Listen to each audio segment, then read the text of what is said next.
दर्शक महानुभावहरू नमस्कार। TV today टेलिभिजनको यो नयाँ कार्यक्रम जुन सुदूरपश्चिम महोत्सव विशेष 2080 मा छौँ हामी। यति बेला यस कार्यक्रमभित्र चाहिँ सुदूरपश्चिम महोत्सव केन्द्रित बहस गर्ने गर्दछौँ। सुदूरपश्चिम महोत्सव 2080 जुन मङ्सिर 22 गतेदेखि सुरु हुन गइरहेको छ। महोत्सवका सन्दर्भमा रहेर कैलाली उद्योग वाणिज्य सङ्घले जुन आयोजना गर्न लागेको महोत्सव छ, यसका सन्दर्भमा कुराकानी गर्ने गर्दछौँ। आजको यो विशेष संवादमा हामीसँग हुनुहुन्छ कैलाली उद्योग वाणिज्य सङ्घका महासचिव ओम बहादुर विष्ट।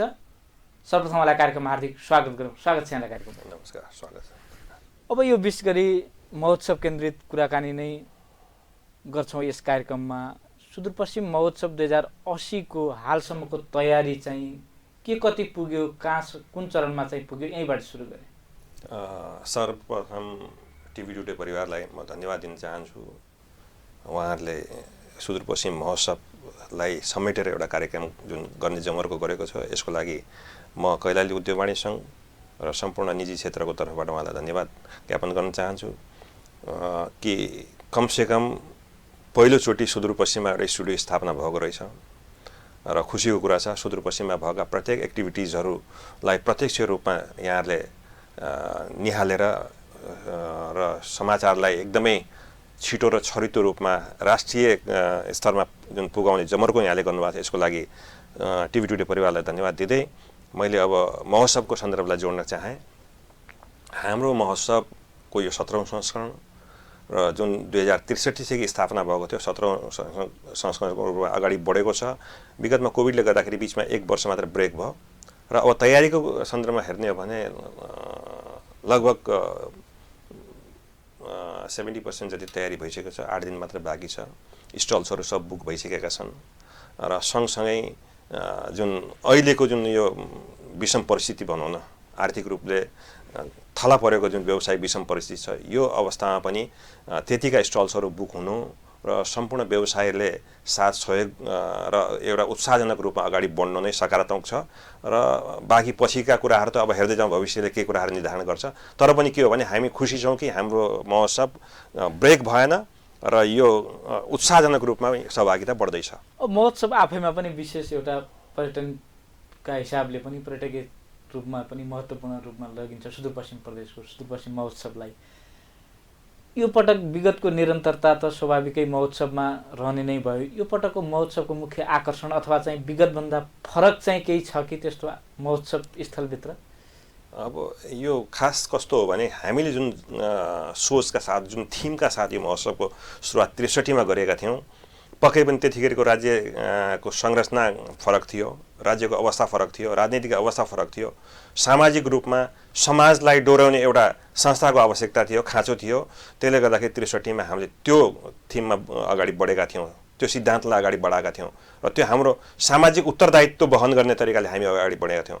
तर अब क्रमिक रूपमा समय बित्दै गयो, समयअनुसारले देशको संरचना परिवर्तन हुँदै गयो र अहिलेको अवस्था आइसक्दाखेरि अबको संस्करणमा हामी आइसक्यो विश्वमा आर्थिक रूपमा जुन मन्दीको चरम सीमा जुन हामी पुगेका छौँ, यो अवस्थामा पक्कै पनि केही न केही कुराहरू फरक हुनसक्छ। हामीले सोचेका कुराहरू हामीले नपाउन सक्छौँ। तर पनि हामीले के गरेका छौँ भने सुदूरपश्चिमको कला संस्कृतिलाई, सुदूरपश्चिमको उत्पादनलाई, सुदूरपश्चिमको व्यवसायलाई र सुदूरपश्चिमको जुन झझल्को आउने खालको हामी पक्कै पनि केही न केही कुराहरू गर्ने कोसिस गरिरहेका हुन्छौँ। अब यहाँले पनि उठान गर्नुभयो, एउटा उद्देश्य बोकेर चाहिँ स्थापना यो सञ्चालन गरिरहेको महोत्सव बनिसके पश्चात विगतलाई सम्झिनु पर्दा यहाँ त अब महोत्सवसँग नजिक रहेर पनि पदाधिकारिता होस् अथवा चाहिँ महोत्सवभित्र बाहिर कार्य समिति भन्दा पनि महोत्सवसँग सधैँ निरन्तर रूपमा निहालिराख्नु भएको छ। सुरुवाती चरणमा यहाँहरूले जति साङ्केतिक रूपमा मागहरू पनि राख्नुहुन्थ्यो सुदूरपश्चिम प्रदेशको लागि सामाजिक उत्तरदायित्व वहन गर्दै, कति मागहरू चाहिँ, ती उद्देश्यहरू चाहिँ कति परिपूर्ति भए, कति परिपूर्ति हुने क्रममा छन्, कसरी यसलाई चाहिँ समीक्षा गर्नुभएको छ यहाँहरूले उद्योग वाणिज्य सङ्घले? 63 को जुन सुरुवात छ महोत्सवभन्दा अगाडि त्यतिखेरको जुन टिम थियो, यङ, एनर्जेटिक र एक खालको डाइनामिक टिम म त्यसलाई मान्छु, किनभने एउटा नयाँ परिकल्पना गरेर अगाडि बढेको टिम हो र हामी सबैले साथ सहयोग थियौँ होइन, कुनै न कुनै रूपमा हामी जोडिएका थियौँ, गाँसिएका थियौँ र समग्र सुदूरपश्चिम निजी क्षेत्र होइन कि समग्र सुदूरपश्चिमको प्रत्येक सेक्टर त्योसँग गाँसिएको थियो। त्यसले गर्दाखेरि त्यतिखेर हामीले सबै क्षेत्रबाट त्यो मागहरू सङ्कलन गरेर के आवश्यकता पर्न सक्छन् भन्ने एउटा विज्ञ टोली त्यहाँ हामीले तयार गरेका थियौँ। त्यो अवस्थामा 21 बुँदे माग हामीले त्यहाँ प्रस्तुत गरेका थियौँ। ती माग भनेको मतलब कस्तो हो भने हाम्रो प्रत्यक्ष जनजीविकासँग जोडिने खालको कुरादेखि लिएर भविष्य निर्धारण गर्ने खालको कुराहरू सबै चिजलाई हामीले त्यसलाई के गरेका थियौँ, त्यसलाई कम्पाइल गरेर एउटा 21 बुँदे माग तयार गरेका थियौँ र त्यो अवस्थामा थियो। र क्रमिक रूपमा त्यसपछि गएर जब सत्ता शासन प्रणाली 73-74 को जुन परिवर्तन आयो, त्यो परिवर्तनमा केही न केही कुराहरू अब सङ्घीय शासन प्रणालीले पनि त्यसलाई अवलम्बन गर्नुपर्ने स्थिति देखियो, केही कुराहरू स्थानीय लेभलले पनि त्यसलाई अवलम्बन गर्नुपर्ने कुरा देखियो, केही कुरा प्रदेश सरकारको संरचना आइसक्यो, फेडरल सिस्टम जुन गयो त्यसले गर्नुपर्ने स्थिति देखियो र सबै मागहरू सम्बोधन हुन सकेन। हामीले सुरुवात के गरिदियो भने राज्यले सुरुवात नगरेको चिज भने पहिलो मागलाई हामीले आफै नै सुरुवात गर्यो, निजी क्षेत्रले सुरुवात गर्यो। त्यो भनेको एयरपोर्टको कुरा। एयरपोर्टलाई व्यवस्थित गर्नुपर्छ, कालोपत्रे गर्नुपर्छ र एयरपोर्टमा डेली फ्लाइटहरू आउने वातावरण सिर्जना गर्नुपर्छ भनेर कैलाली उद्योग वाणिज्यले जमर्को गरेर त्यो अगाडि बढेको, त्यो टिमले अगाडि गरेको, त्यो टिमको नेतृत्वमा अगाडि बढेको कुरा हो। अनि त्यसमा हामीले 1 पैसा अभियान पनि थाल्यौँ।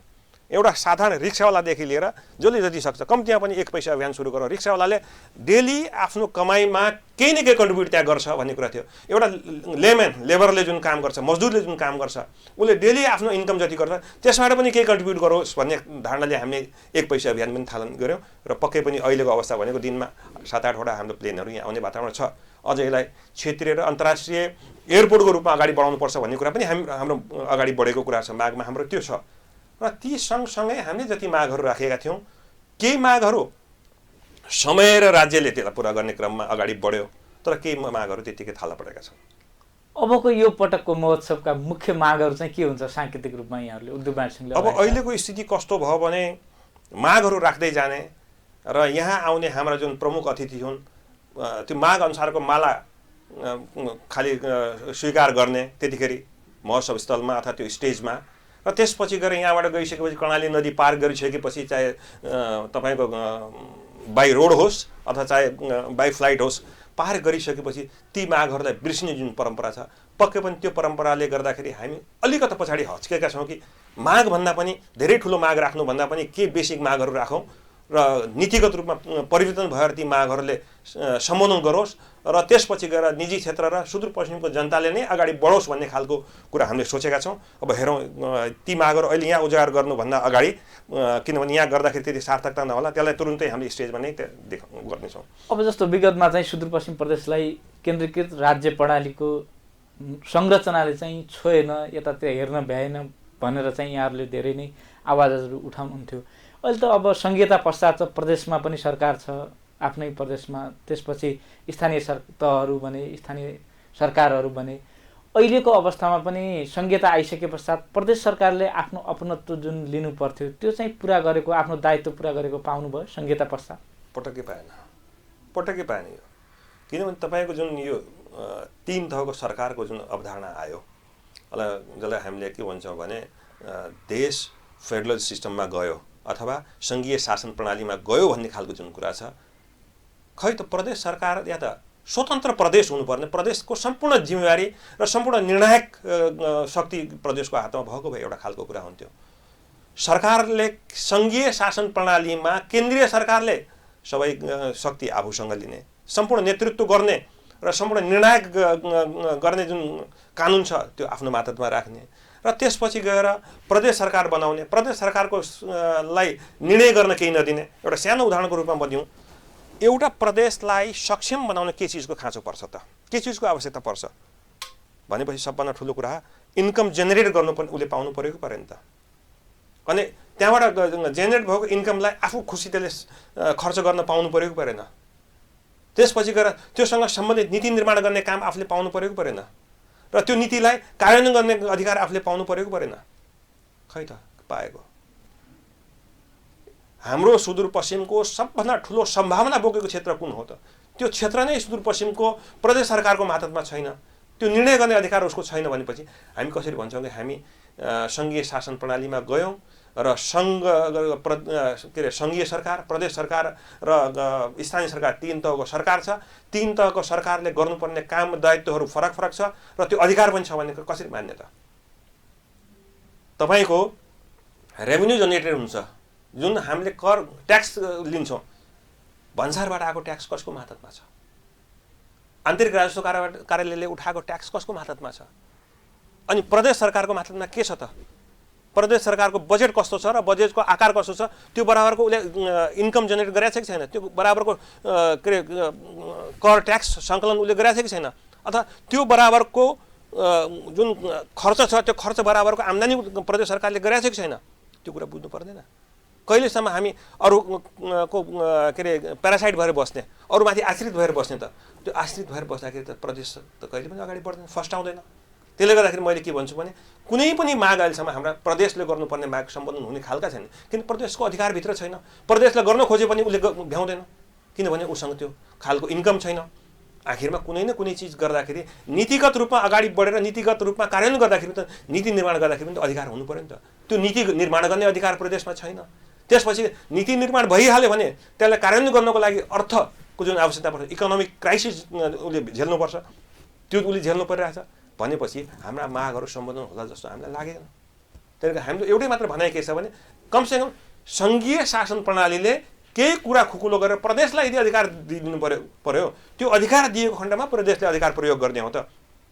यहाँ कस्तो खालको कुरा छ भने कुनै पनि कानुन बाजिएको खण्डमा सङ्घीय कानुनले मान्यता पाउने छ भन्ने कुरा छ र हामीसँग त्यो सङ्घीय कानुनमा हाम्रो त्यो खालको लेभल पुगिरहेका छैन। किनभने हामीसँग ठिक छ प्रधानमन्त्री हुने नेतृत्व हामीसँग छ, गृहमन्त्री हुने नेतृत्व हामीसँग छ, धेरै कुराहरू भइसकेका पनि धेरै पटक भइसकेका पनि छन्। अरू मन्त्रालय पनि हाम्रो मातहतमा आइसकेका छन्, सुदूरपश्चिमका राजनीतिक व्यक्तिको मातहतमा आइसकेका छन्। तर त्यो नीति निर्माण गर्दाखेरि पहुँच छ कि छैन? त्यो पहुँच बराबरको त्यो आफ्नो त्यो हैसियत बराबरको अधिकार प्रयोग गर्न सकेको सकेन? त्यो अधिकार प्रयोग गर्ने के अरे आत्मबल छ कि छैन? सुदूरपश्चिम प्रदेशलाई यो अधिकार दिलाउनुपर्छ भन्ने कुरा जमर्को उहाँले गर्नुभएको छ कि छैन? त्यो आत्मबलका साथ गरेर टेबल ठटाउने क्षमता त हुनु पर्यो नि त। पद लिएमा सबै कुरा हुँदैन नि त। पद त हाम्रो कङ्ग्रेसका सभापतिज्यूले 4-5 चोटि लिन सक्नुभयो होइन? एमालेका विगत हाम्रा भीमरावजीले पदहरू लिइसक्नुभयो। के अरे माओवादीबाट एमालेमा आइसक्नुभएका हाम्रा लेखराज भट्टजीले पदहरू धेरैचोटि लिइसक्नुभयो। त्यो सँगसँगै अरू पनि हाम्रा सुदूरपश्चिमका नेताहरूले पदहरू त धेरै लिइसक्नुभयो। तर त्यो पद बराबरको पदको हैसियत कति हुन्छ, त्यसको महत्त्व कति छ र त्यसको अधिकार क्षेत्र कति छ र त्यो अधिकार कति प्रयोग गर्न सक्छ त्यसले भन्ने कुरा त्यो त अहिलेसम्म उहाँको आत्मबल त्यति बलियो देखिएन नि त। मैले त सुदूरपश्चिमभन्दा बाहिरका नेतृत्व त्यो गरेर देखाएका छन् त। हाम्रो नेतृत्व कमजोर किन त? किनभने आत्मबलको कमी छ। उहाँहरूले ठिक छ राजनीतिक रूपमा सिद्धान्त फरक हुन सक्छन्, तर सिद्धान्तलाई थाँती राखेर सुदूरपश्चिमको हकमा त एक टेबलमा आएर बोल्नुपर्ने हो नि, अधिकार प्रयोग गर्नुपर्ने हो नि त। त्यो अहिलेसम्म गरेको अवस्था छैन भनेपछि हाम्रो निजी क्षेत्रले 63देखि अब एकदम लगातार माग मात्र गरिराख्ने र त्यो माग सम्बोधन नहुने अवस्था देखिएको कारणले गर्दाखेरि अब कतै न कतै केही फरक तरिकाले जानुपर्छ भन्ने कुरा हामीले सोचेका छौँ। अब महोत्सव सञ्चालन गरिरहँदाखेरि विगतको निरन्तरता पनि एउटा अब चुनौती त हरेक क्षेत्रमा छ नै। अहिलेको यो 17औं संस्करण यहाँहरूलाई सञ्चालन गर्दै गर्दाखेरि मुख्य चुनौतीको रूपमा चाहिँ केलाई लिनु भएको छ महोत्सव सञ्चालनका लागि? हामीले किनभने 63मा जुन खालको खाका थियो, जुन तरिकाले महोत्सव सञ्चालन भएको थियो त्यही तरिकाले अहिलेसम्म गरिरहेका छौँ। यसलाई फरक गर्ने हामी कोसिस गर्छौँ, फरक गर्ने कोसिस त गर्छौँ, तर फरक हुने कसरी त? सबभन्दा पहिलो कुरा बुझ्नुपर्ने के हो भने महोत्सव भनेको के हो त? महोत्सवको उद्देश्य के हुनुपर्छ? महोत्सवको उद्देश्य अनुसारको काम पनि हामीले गर्न सक्नुपर्ने हुन्छ। अब हामीसँग महोत्सव भनेको वास्तवमा के हो भने हामीसँग उत्पादन भएका इन्डस्ट्रिजहरूले उत्पादन गरेका वस्तुहरूको प्रदर्शनी स्थल हो। प्रदर्शनी गरेर यी वस्तुहरू हामी कहाँ उत्पादन हुँदैछन्, यी वस्तुहरूको माग यस्तो छ, यी वस्तुहरू यसरी पाइन्छ र यो आम उपभोक्ताले यसरी पाउन सकिन्छ भन्ने खालको कुरा हो नि त। सुदूरपश्चिमका उद्योगहरू खै त? विगतका उद्योगहरू कहाँ गए? किन पलायन भए? राज्यले त्यो सोच्नुपर्ने होइन र? सुदूरपश्चिममा के दियो त अहिलेसम्म? भएका उद्योगहरू बन्द भएर गए, भएको सबै चिज नासिएर जाँदैछ। अनि त्यसपछि भएको सम्पत्ति युवा जुन शक्ति छ त्यो पलायन हुँदैछ। अनि त्यसपछि गएर सुदूरपश्चिम कसरी बलियो हुन्छ त? त्यसले गर्दा कतै न कतै हामी निजीसित झस्केका छौँ। वास्तवमै सुदूर हो त? सङ्घीय शासन प्रणालीले यसलाई सुदूर बनाएको हो कि हामी आफैले यसलाई सुदूर बनाएको भन्ने कुरा मैले यो बुझ्न सकेको छैन। नेतृत्व यदि भन्ने हो भने सङ्घमा गएर सबभन्दा ठुलो पदमा बसेको नेतृत्व हामीसँग छ, तर नीति हाम्रो पहुँचमा छैन। नीति निर्माण गर्दाखेरि सुदूरपश्चिमलाई त्यो नीतिभित्र समेट्ने खालको कहिले पनि उहाँको नजरिया भएको छैन। त्यो हेराइ त्यो दृष्टि भएको छैन। उहाँले कहिले पनि सुदूरपश्चिमलाई त्यो नीतिभित्र समेट्ने कोसिस गर्नुभएको छैन। जहिले पनि नीतिभन्दा बाहिर नै सुदूरपश्चिम छ, होइन भने 46 देखि अहिलेसम्मको कुरा गर्ने, 48 देखि अहिलेसम्मको कुरा गर्ने हो भने सुदूरपश्चिम नेतृत्वमा नपुगेको कहिले छ र? तर त्योदेखि अहिलेसम्म सुदूरपश्चिमले पाएको के छ भन्ने कुरामा जानु पर्यो। हामीसँग भएको त्यतिखेरको अवस्था 70 देखि लिएर यहाँसम्म हामीसँग कमसेकम कृषिसँग सम्बन्धित पेसामा आधारित उद्योग कति थिए त? ती उद्योग अहिले कहाँ गए, होइन? त्यसपछि गएर वन जङ्गलसँग सम्बन्धित उद्योगहरू हामीसँग थियो, त्यो उद्योग अहिले कहाँ गयो? त्यसपछि गएर कृषि उपजहरूसँग भएका नयाँ उद्योगहरू स्थापना हुनुपर्ने ती कहाँ गए त? ती कुरा त छँदैछन्। सँगसँगै हामीले राखेको माग समग्र सुदूरपश्चिमलाई चिनाउने सम्पन्न ठुलो भनेको मतलब के हो त? आम्दानीको स्रोत के हुन् भने त्यो स्रोत पहिचान अहिलेसम्म हामीले गर्न सक्यौँ। निजी क्षेत्रले बारम्बार त्यो स्रोत पहिचान गरेर दिएको छ। निजी क्षेत्र बारम्बार जुनसुकै फ्लोरमा बोलाए तापनि सल्लाहकारको रूपमा त्यो भूमिका निर्वाह गर्दै फलानु चिजको एकदमै ठुलो स्कोप छ र यसले सुदूरपश्चिमलाई वास्तवमा आर्थिक रूपमा समुन्नत बनाउन सक्ने सम्भावना छ भने, तर त्यसलाई नीतिगत रूपमा त्यो खाकाभित्र एउटा परिधिभित्र ल्याउने काम त अहिलेसम्म गर्नुपर्ने जसको दायित्व उसले गरेन नि त। भनेपछि सुदूरपश्चिमलाई वास्तवमा सुदूरै तरिकाले हेरेको रहेछ नि त। र हेर्ने दृष्टिकोण हाम्रा यहाँबाट गइसकेका नेतृत्वमा पनि त्यही रहेछ र सङ्घमा भएका नेतृत्वहरूले हेर्ने दृष्टिकोण पनि त्यही रहेछ। यसलाई खालि के हो भने अलिकता बेला बेलामा आएर केही कुरा यसो अलिकता छर्किदियो भने खुसी भइहाल्छन् भन्ने खालको रहेको कारणले गर्दाखेरि अब निजी क्षेत्रले फरक तरिकाले सोच्नुपर्नेछ।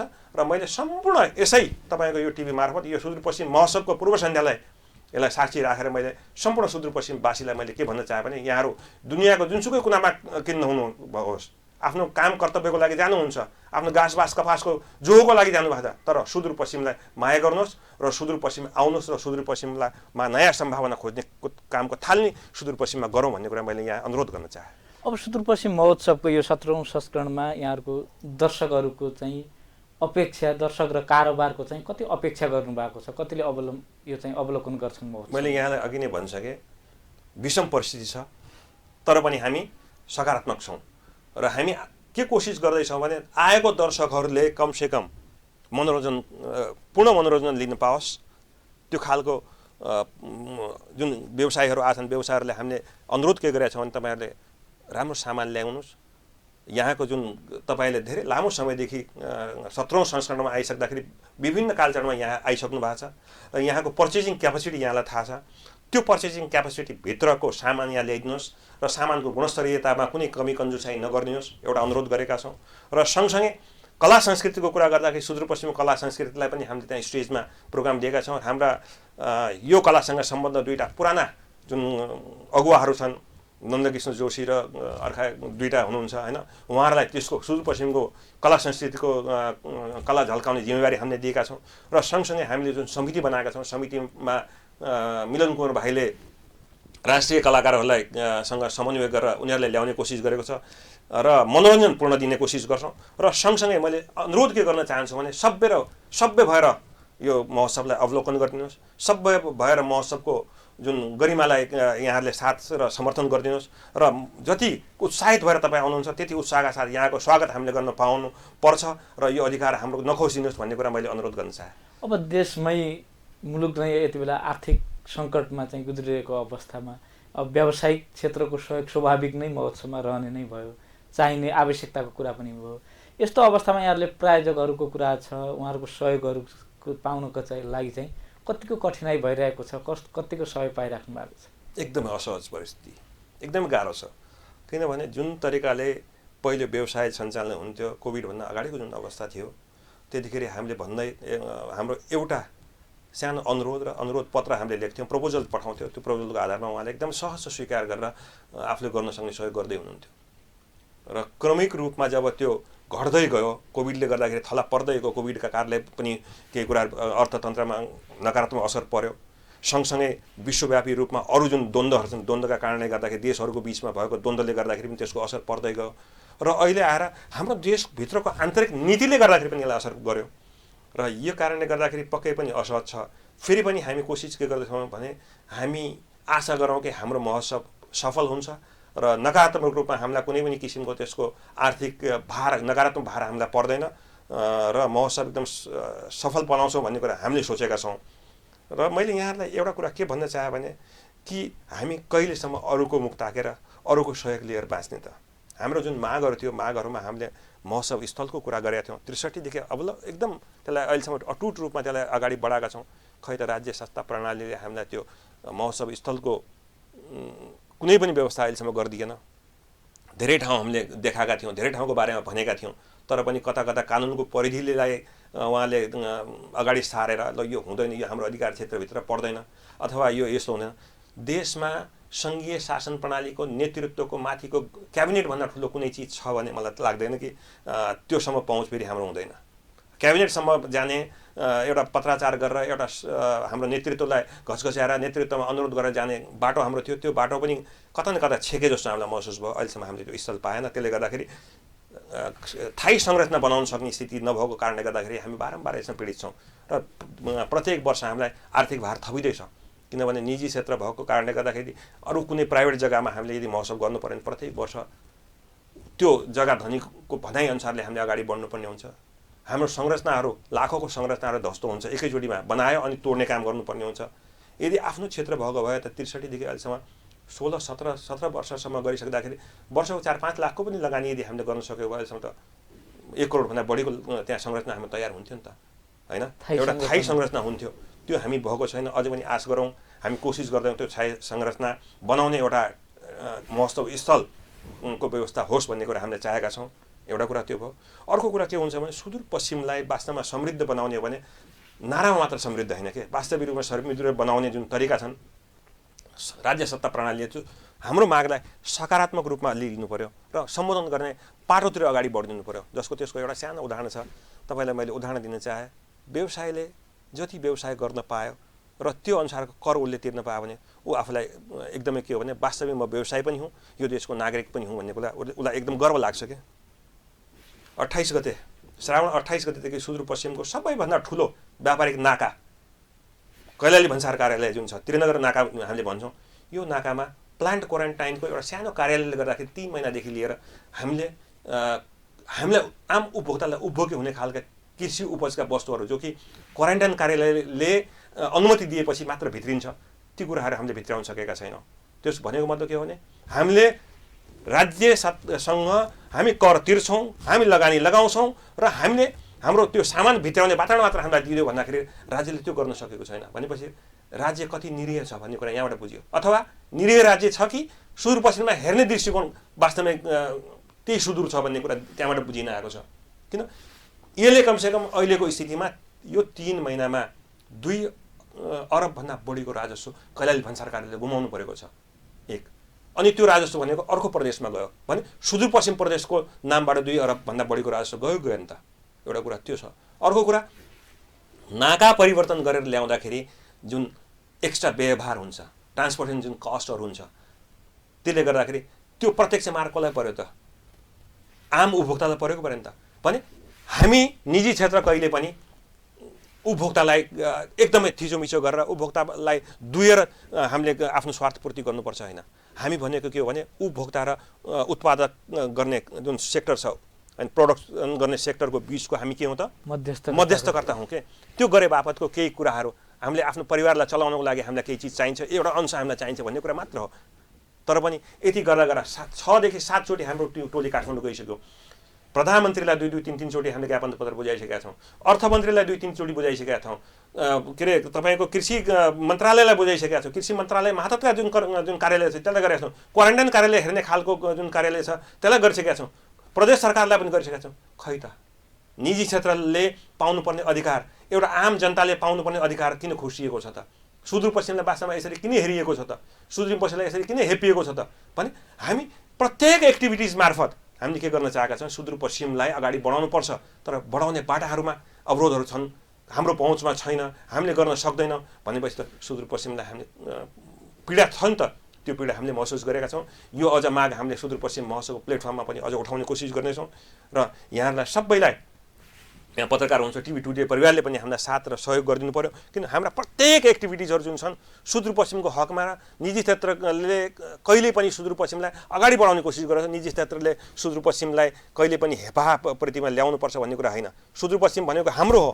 म सुदूरपश्चिममा जन्मेको, यो माटामा जन्मेको कारणले गर्दाखेरि मेरो सुदूरपश्चिम हो। त्यस्तै प्रत्येक व्यापारीले त्यो सोचेका छौँ र प्रत्येक व्यापारीलाई हामीले तिर्नुपर्ने, राज्यलाई तिर्नुपर्ने कर सुदूरपश्चिममा तिर्न पाएको भए सुदूरपश्चिमको विकासमा पनि हाम्रो पनि एउटा इँटा थपिन्थ्यो भन्ने कुरा हो।